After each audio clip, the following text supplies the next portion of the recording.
सरकार को आज मैं चैलेंज करता हूं कि आने वाले समय के लिए आप सतर्क हो जाएं। आपका जो लोगों का जो विश्वास था, आपने सरकार बनाने के पहले आपने जो घोषणा किया था, मैं नहीं घोषणा की हूं, आपके मैनिफेस्टो में जो आपने लिखा था और लोगों को जो विश्वास हुआ था कि हमारी सरकार बनेगी तो 6 महीने के अंदर में 5 लाख नौजवानों को हम रोजगार देंगे, रोजगारी भत्ता देंगे, एसपीटी एक्ट सीएनटी एक्ट को सख्ती से लागू करेंगे। आज एसपीटी एक्ट सीएनटी रहने के बाद भी यहाँ पर आदिवासी मूलवासियों को जमीन लुटा रहा है। कहाँ चला गया आपका तीर धनुष? तीर धनुष बोल करके वोट लेते हो और अभी आदिवासी को भूल जाते रहे हो। खामियाजा भुगतना पड़ेगा। घोर अन्याय हुआ है। और एक तरफ किसान, यहाँ से गरीब मजदूर लोग भाग रहे हैं। कौन है इसका जिम्मेदार?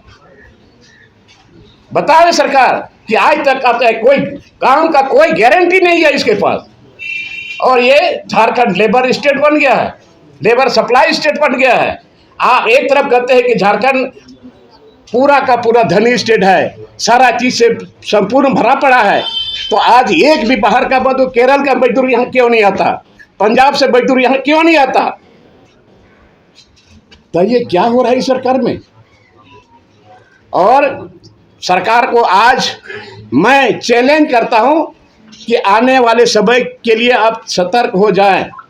आपका जो लोगों का जो विश्वास था, आपने सरकार बनाने के पहले आपने जो घोषणा किया था, मैं नहीं घोषणा की हूं, आपके मैनिफेस्टो में जो आपने लिखा था और लोगों को जो विश्वास हुआ था कि हमारी सरकार बनेगी तो 6 महीने के अंदर में 5 लाख नौजवानों को हम रोजगार देंगे, रोजगारी भत्ता देंगे, एसपीटी एक्ट सीएनटी एक्ट को सख्ती से लागू करेंगे। आज एसपीटी एक्ट सीएनटी रहने के बाद भी यहाँ पर आदिवासी मूलवासियों को जमीन लुटा रहा है।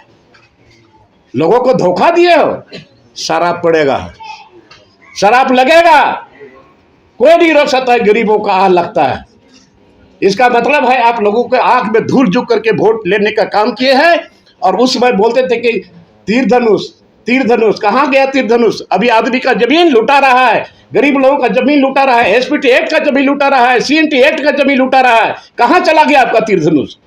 तीर धनुष बोल करके वोट लेते हो और अभी आदिवासी को भूल जाते रहे हो। खामियाजा भुगतना पड़ेगा। आपका तो जनता सुन ही नहीं रहा है। सुने नहीं सुने, आप ही तो सबसे जनता नहीं सुना, सुनेगा, लेकिन भोग रहा है ना, अभी भोग रहा। और आज आने वाले समय में बहुत कम समय में कि जनता जाग जाएगी। ये अपना समझ करके, अपना रिलेशन समझ करके, अपना समझ करके ये लोग झारखंड मुक्ति मोर्चा को अपना समझ करके इन लोगों ने वोट देने का काम किया। अभी यहाँ विपक्ष के लोग बोलते हैं तो इन लोगों को पार्टी वाले लोग बोलते हैं, पक्ष वाले लोग बोलते हैं कि यही एकमात्र काम रह गया है कि यहाँ घुसपैठियों आ रहे हैं, घुसपैठियों आ रहे हैं। अरे जाके सरजमीन में जाके देखो, मधुपुर में जमाबंदी जमीन से आदिवासियों को मार पीट के भगाया गया। एफआईआर तक नहीं हुआ। अभी पाकुड़ बरहेट में भी वही हुआ, मार पीट के लोगों को भगाया गया। और अभी महेशपुर में गायबथान गांव में आदिवासियों के जमीन पर उन लोगों ने झोपड़ी बनाया था, उसको उजाड़ दिया और इतना मार मारा, हाथ पैर टूटा, वो हॉस्पिटल में एडमिट है। उसको भी देखने के लिए सरकार का कोई आदमी नहीं गया और ना वहां का जनप्रतिनिधि आपका स्टीफन मरंडी गया देखने के लिए। अरे वोट के टाइम में चिल्लाते हो, हम आपका आदमी है, हम आपका आदमी है, तीर धनुष हमारा है, लेकिन अभी कहाँ चला गया इतना इतना आदिवासी को जमीन लुटा रहा है। तो वहाँ पे मुसलमान हावी हो रहे हैं और आदिवासी कमजोर हो रहा है। बिल्कुल हावी हुए हैं, बिल्कुल हावी हुआ है। कौन उनको मदद करेगा? वहाँ का गरीब आदिवासी को जो उस जमीन का टेनेंट है, रिकॉर्डेड टेनेंट है, आज उसको कौन बचाएगा? उसका जमीन को कौन बचाएगा? शर्म आनी चाहिए सरकार को। ये वोट बैंक बना रहा है, ये वोट बैंक बना रहा है कि यहाँ रोहिंग्या और घुसपैठी आ जाए, हमारा वोट बैंक बढ़े। पूरा हिंदुस्तान को तबाह एक दिन होना पड़ेगा, मैं आपको बता रहा हूँ। आज एसपीटी एक्ट सीएनटी रहने के बाद भी सरकार सोई हुई है। 12 सरकार, 12 आदिवासी मुख्यमंत्री, दादा धीरे धीरे लेकिन आपका भाषा भाजपा वाला होते जा रहा अरे है। भाजपा वाला तो क्या करे, भाजपा जो सही बात बोलता है समर्थन करते हैं। आप भी बोलिएगा सही बात तो हम समर्थन करेंगे, गलत बात बोलिएगा उसका विरोध करेंगे। तो इसके लिए कोई आंदोलन करिएगा? आंदोलन तो ऐसा छिड़ेगा ना सरकार को नींद हराम हो जाए। ये सब चीज अवगत करवाइए गुरुजी को, क्या हमें पता है? क्या करिएगा, गुरुजी उस स्थिति में नहीं है, उसी का लोग गलत फायदा उठा रहा है। अभी सरकार चलाने वाले जो मुख्यमंत्री के अगल बगल में उन्हीं लोगों का चलती है। कौन नहीं जानता है, कौन नहीं बोलता। ये लोग पार्टी को भी डुबाएगा और सरकार भी डूबेगी। अच्छा दादा, 29 जुलाई को बैठक में शामिल होंगे थर्ड फ्रंट को लेकर जो बैठक है? देखिए वो तो आने वाला समय है, हम बताएंगे। नहीं देखिए, अब सबसे अभी बहुत अहम मुद्दा है, अभी विधानसभा के अंदर में सरकार को घोषणा करते करते ये सुखाड़ की स्थिति हो गई। अभी इतने तो लोग जा रहे हैं, अपने खा रहे हो तो मजा आ रहा है, और गरीब लोग दो दो रोटी के लिए तलाश करने के लिए बाहर जा रहे हैं। शर्म होनी चाहिए। Thank you. तो हाई कोर्ट से क्या लग रहा है कि राहत मिल जाएगा? देखिए हमको पूरा विश्वास है, क्योंकि ये टेंथ, हाँ मैंने फाइल कर दिया, और ये मैंने ये आग्रह किया है कि कम से कम हमारी बर्खास्तगी चली जाए कोई बात नहीं है, बट ये हाउस के टाइम में हमको कम से कम हाउस के अंदर जाने का हमको अनुमति मिले, क्योंकि ये मेरा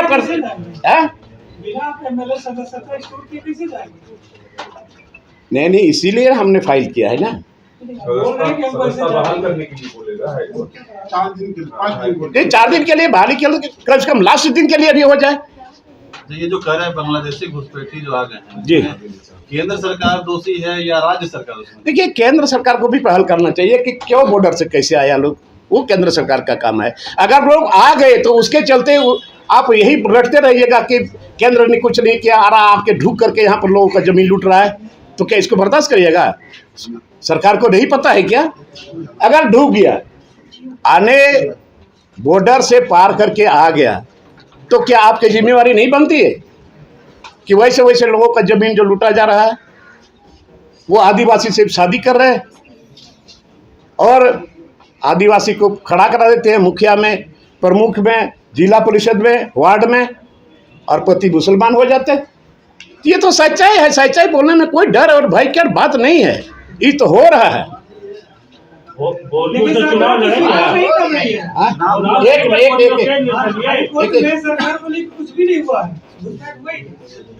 वही तो है, जान करके भी, सुनने के बाद, जानने के बाद भी अगर आपको सही पता नहीं हो तो कौन सी का सरकार चला रहे हो? जब पता ही नहीं है, बोलता है कि घुसपैठी नहीं आए हैं, जाके पता तो करो। और माननीय कोर्ट ने आदेश ऑलरेडी दे चुका है, अभी तक कुछ पहल नहीं हो रहा। सवाल ये है कि अब आप किस पार्टी से चुनाव लड़ेंगे तो आपको हम बता के लड़ेंगे क्या? आपको बता के लड़ेंगे? चुनाव लड़ेंगे, चुनाव तो लड़ना ही लड़ना है।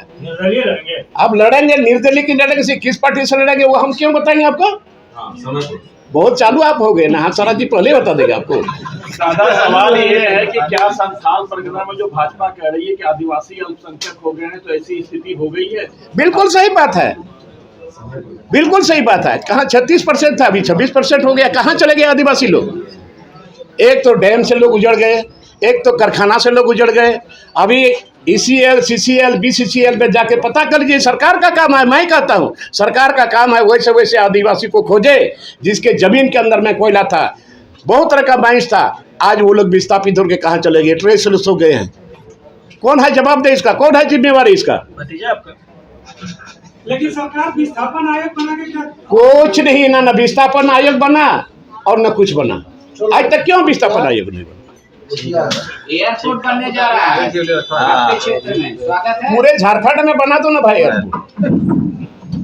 पूरे झारखंड में बना। आदिवासी के जमीन पर यहाँ पहले बोला था कि स्मार्ट विलेज, यही मुख्यमंत्री माननीय हेमंत सोरेन बोला है कि मैं स्मार्ट विलेज बनाऊंगा गांव के लोगों के लिए, लेकिन वहाँ क्या बन रहा है अभी? एक भी गांव में स्मार्ट विलेज नहीं बना। तो स्मार्ट सिटी तो बन ही रहा है, आदमी रो रहा है कि बचाओ, हमको भी बचाओ और जमीन भी बचाओ। देखते देखते रोते रोते सारा चीज यहाँ स्मार्ट सिटी बनना शुरू हो गया। दादा अबू आवाज तो बनेगा ना, अब तो 3-3 कमरे का आवाज भी मिल रहा है। दादा अबू आवाज तो बनेगा ना, इसके लिए हो गया।